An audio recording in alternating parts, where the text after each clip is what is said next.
नमस्कार, मैं हूं अशोक वर्मा। टीवी 20 न्यूज रोजाना ताजा अपडेट के साथ ही ताजा तरीन खबरें आपको उपलब्ध कराते रहता है। बने रहिए हमारे साथ, देखते रहिए टीवी 20 न्यूज।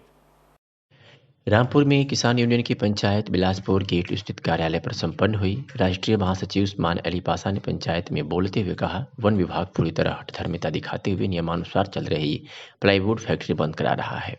इससे जहां एक और किसान की लकड़ी सस्ते दामों पर बिक रही है, वहीं फैक्ट्री में काम कर रहे हजारों मजदूर बेरोजगार हो गए हैं।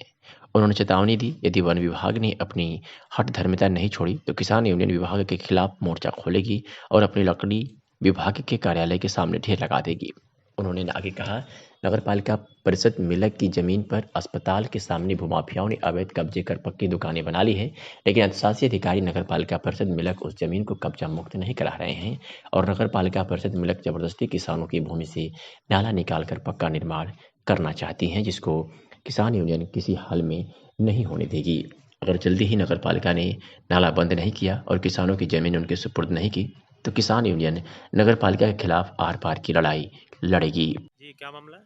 जी, मेरा नाम उस्मान अली पाशा है। मैं राष्ट्रीय महासचिव हूँ किसान यूनियन का। आज हमने संगठन विस्तार किया है, जिसमें कई प्रदेश के, मंडल के, ज़िले के, नगर के पदाधिकारी मनोनीत किए हैं, जिसमें खासकर मोहम्मद नदीम को हमने प्रदेश प्रचार मंत्री बनाया है और आपके अब्दुल रज़ाक खान को हमने नगर महासचिव रामपुर मनोनीत किया है और उज़ैर खान को सैनी नानकार का ग्राम अध्यक्ष मनोनीत किया है और साद खान को रामपुर के नगर मंत्री मनोनीत किया है और मोहम्मद फ़हीम को नगर सचिव मनोनीत किया है। इसी तरह से कई और पदाधिकारी भी मनोनीत किए हैं, जिसमें नदीम अली को, मुताहिर खान को जो है जिला सचिव मनोनीत किया है और अब्दुल रज़ाक खान को नगर महासचिव मनोनीत किया है।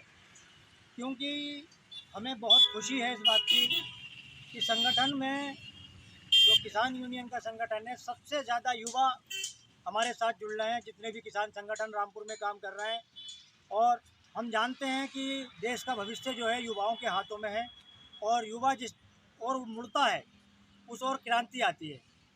तो क्योंकि हम खुद एक क्रांतिकारी व्यक्ति हैं और हमारे साथ में हमारे जिला मीडिया प्रभारी मोहम्मद फैज़ान खां, नगर प्रभारी रागिब खान, युवा जिला अध्यक्ष शाहरुख पाशा वगैरह जितने भी हैं, ज़्यादातर युवा हमारे साथ हैं और युवाओं के साथ साथ हमारे साथ बुज़ुर्ग लोग भी जुड़े हुए हैं। लेकिन हम उनका मार्गदर्शन लेते हैं, लेकिन मार्गदर्शन ही लेते हैं। आडवाणी जी की तरह हमने मूक दर्शक उनको नहीं बना के रखा है, वो हमारा मार्गदर्शन करते हैं और हम जो हैं अपने जितने भी पदाधिकारी हमारे युवा हैं, हम उनका पूरा उत्साह और सम्मान के साथ में हम जो भी कहते हैं जायज़ मांगे हैं उनको हम पूरी करने की कोशिश करते हैं। और हम शासन प्रशासन में एकमात्र संगठन हमारा किसान यूनियन संगठन है, जिसकी छवि बेहतर, सबसे बेहतर छवि है और अधिकारी जिसका सबसे ज़्यादा मान सम्मान करते हैं और मान सम्मान के साथ साथ जो भी काम है उसका सबसे पहले कहते हैं काम करते हैं।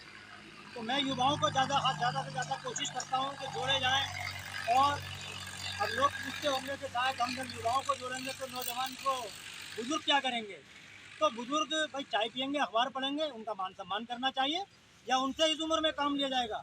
हमारे घर के बुजुर्ग हैं, कोई बड़े बुजुर्ग अगर हमारे घर में होते हैं तो हम उनसे कहते हैं कि आप तो बस नमाज़ें पढ़ो और दुआ करो, और हम किसानों में, राजनीति में हम उनको इस तरह से इस्तेमाल करने की कोशिश करेंगे, ये कभी नहीं होगा।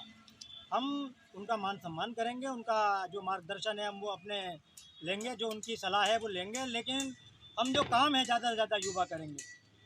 और आज कई बिंदुओं पर इसमें चर्चा की गई, खास करके जो चर्चा की गई नगर पालिका परिषद मिलक के बारे में चर्चा की गई। वहाँ के अधिशासी अधिकारी जो नगर पालिका परिषद मिलक के हैं वो पूरी तरह से गुंडागर्दी पर उतारू हैं। जहाँ एक और उनका अस्पताल के पास में उन्होंने कई दुकानें कहते हैं तो नगर पालिका की ज़मीन पर लोग अवैध कब्जा करे पड़े और कई बार अवगत कराने के बावजूद भी उन्होंने आज तक उस ज़मीन को कब्जा मुक्त कराने की कोशिश नहीं की।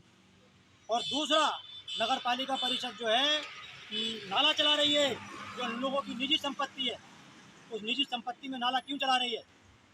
तो अब क्योंकि अभी आचार संहिता लगी हुई है, लेकिन आचार संहिता के बाद में किसी भी दिन नगर पालिका परिषद मिलक में मतलब बेमियादी धरना दिया जाएगा, और तब तक दिया जाएगा जब तक कि वो जो नगर पालिका की दुकानें हैं, जो नगर पालिका ने दुकानें बनवा दी हैं अवैध रूप से नगर पालिका की ज़मीन पर अस्पताल के पास में, उन ज़मीनों को कब्जा मुक्त कराया जाए। और नाला जो चल रहा है उसका नाला नगर पालिका अपनी जगह में चलाए। किसी किसान की ज़मीन में अगर नाला चलाएगी तो हम बर्दाश्त नहीं करेंगे, क्योंकि भारतीय किसान यूनियन का एक मिशन होना चाहिए किसी भी संगठन का, और हमारा किसान यूनियन का तो सबसे बड़ा मतलब मिशन यही है कि सरकारी ज़मीनों पर जो कब्जे कर रहे हैं सबसे पहले उनसे कब्जे मुक्त कराएं। और दूसरी चीज़, अगर कोई सरकार किसी किसान की ज़मीन पर कब्जा कर रही है तो उसको भी कब्जा मुक्त करे। तो ये नगर पालिका परिषद मिलक की गुंडागर्दी जो हम बर्दाश्त नहीं करेंगे। और दूसरी चीज़ ये चल रही है इस समय के रबी की बुआई का सीज़न चल रहा है, किसी भी समिति पर खाद नहीं है, समिति कर्मियों ने खाद औने पौने दामों में बेच दिया है, और बेचने के बाद में किसानों को विलक कर दिया मतलब खाद माफियाओं के हाथों, और किसान परेशान बैठे हैं। वन विभाग आरा मशीनों पे लाइसेंस होने के बावजूद आरा और पिलिंग और ये प्लाईवुड फैक्ट्रियों पे बंद करा रहा है उनको, जबकि जब लाइसेंस है, सब कागज़ पूरे हैं, तो आपको बंद करने का क्या अधिकार है। क्योंकि एक फैक्ट्री यहाँ बिलासपुर गेट पर है, उसको वन विभाग ने बिना किसी कारण के उसको बंद कर दिया। जब उससे पूछा गया कारण क्या है तो बोले साहब कारण तो कुछ भी नहीं है, कागज सब पूरे हैं, लेकिन बंद कर दिया। तो इस तरह की गुंडागर्दी वन विभाग की भी नहीं चलने दी जाएगी, क्योंकि कई हज़ार लोग इस फैक्ट्रियों में काम करते हैं और सब गरीब मजदूर, क्योंकि किसान और मजदूर एक ही सिक्के के दो पहलू हैं। अगर मजदूर नहीं होगा तो किसान नहीं होगा, किसान नहीं होगा तो मजदूर नहीं होगा। और जब फैक्ट्री बंद होने से किसान को और मजदूर को इन दो को ही नुकसान है, क्योंकि जब फैक्ट्री बंद है तो किसान अपनी लकड़ी कहाँ बेचेगा और मजदूर अपनी मजदूरी करने कहाँ जाएगा। क्या जो वन विभाग है उसको मजदूरी देगा? ये चीज़ें बर्दाश्त नहीं करी जाएंगी, क्योंकि अभी आचार संहिता लगी हुई है। इसलिए हम कोई भी ऐसा काम नहीं करना चाहते कि जो कि हमें या हमारे साथियों को शासन प्रशासन का ये आरोप लगाने का मौका मिल जाए कि तुमने आचार संहिता का उल्लंघन करा। हम नहीं करना चाहते, लेकिन हमारा ये भी ऐसा भी नहीं है कि अगर आप लोग गुंडागर्दी नहीं छोड़ोगे तो हम आचार संहिता का पालन करते करते तुम्हारी गुंडागर्दी देखते रहेंगे, ऐसा भी नहीं हो सकता। तो वन विभाग को खुली चेतावनी है हमारी कि अपने जो गुंडागर्दी है वो बंद कर दे, क्योंकि सरकारी ज़मीनों में खड़े हुए पेड़ काटे जा रहे हैं, पीपली बंद से रोज़ाना पेड़ काटे जा रहे हैं, लेकिन वन विभाग को उससे फ़र्क नहीं पड़ता। वन विभाग जाके बुलडोजर चलाएगा फैक्ट्रियों पे ताकि किसान परेशान हो। तो किसान को परेशानी में डालने वाला कोई विभाग हम मतलब बर्दाश्त नहीं कर सकते। और खुली चेतावनी है इस बात की कि अगर वन विभाग 2-4 दिन के अंदर अंदर इस फैक्ट्री को चालू नहीं कराता है तो हम वन विभाग में मतलब कहते हैं लकड़ी भर देंगे, अपने किसान ले जाकर लकड़ी उसके सामने डाल देंगे, और इतनी लकड़ी